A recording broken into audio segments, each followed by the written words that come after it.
आपने ये भी बात अच्छी बताई कि आईक्यू पे तो पेरेंट्स बहुत खर्चा करते हैं, कोचिंग हाँ। क्लास कर लेंगे, स्किल डेवलपमेंट प्रोग्राम्स कर लेंगे, बट हम्म। ईक्यू पे हम ध्यान नहीं देते हैं। राइट। तो इस इमोशनल इंटेलिजेंस को कैसे डेवलप करें पेरेंट टू चाइल्ड रिलेशनशिप में? राइट। सो इमोशनल क्वेश्चन जो चाइल्ड का होता है वो हम बचपन से, and पता है सब, the worst part is that even the schools are lacking in it. You know, really? Schools are only and only focusing on IQ. Right. Because अगर आप कोई भी सब्जेक्ट उठा के देख लो स्कूल्स में, so it's all surrounding towards the academics. Curriculum based Yeah, है। curriculum based, and of course now physical activities is also there. हाँ। So that is good part, that physical is there, academic is there, but EQ is not there. There's hmm. nothing to deal with your emotions. And now in IB board, like there are different boards, but IB board is doing so great in India now because IB has this factor of EQ. Okay. They are teaching children how to regulate your emotions, how to understand your emotions, because there are different kind of feelings and emotions what we keep feeling day to day. क्योंकि जब तक हम अपने emotions को नहीं समझेंगे हम उनको रेगुलेट करना सीखेंगे ही नहीं। आज मुझे अगर ये समझ ही नहीं आ रहा है कि इसको गुस्सा बोलते हैं या इसको डिसअपॉइंटमेंट बोलते हैं, आज बीइंग एन एल्डर्स ऑल्सो अगर मैं आपको बोल दूं कि 10 टाइप के इमोशंस बताओ क्या होते हैं, I mean we won't be able to tell. Right. हम सबको मिक्स कर देते हैं। करेक्ट। कभी कभी हम खुद को ही नहीं समझ पाते हम क्या फील कर रहे हैं। हम कभी हर्ट फील करते हैं, हमें लगता है नहीं हम गुस्सा फील कर रहे हैं, but that's not anger, it's hurt.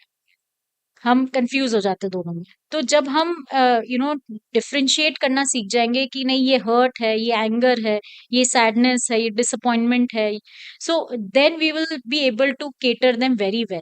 तब हमको समझ में आएगा अच्छा ये हर्ट है तो मैं इसको इस तरीके से ठीक कर सकता हूँ, और these are the actions that I should take for it. पर हमें अगर पता ही नहीं हम क्या फील कर रहे हैं तो कैसे करेंगे। तो बचपन से ही जैसे हम पेरेंट्स को भी इमोशंस कार्ड्स देते हैं to play with their children, so okay. That अभी से उनको वो इमोशंस के बारे में सिखा सकें, पढ़ा सकें। और जब जब वो फील कर रहे हैं तो उनसे बात करें कि what are you feeling right now, let's discuss that. Hmm. गुस्सा आ रहा है, हर्ट हो रहा है, रोना आ बात रहा है। करिए आप हाँ, बच्चों के साथ। बच्चों के साथ बात करिए तो उनको समझ में आएगा कि हम क्या फील कर रहे हैं, तो वो रेगुलेट करना शुरू करेंगे। तो there are many activities what children and what parents can also do with children, but it is yeah at most very important कि हम बचपन से इमोशनल क्वेश्चन को डेवलप करें बच्चों में। And seeing the difficult times, हमारे टाइम में और इस टाइम में बहुत बहुत डिफरेंस है। बहुत डिफरेंस है।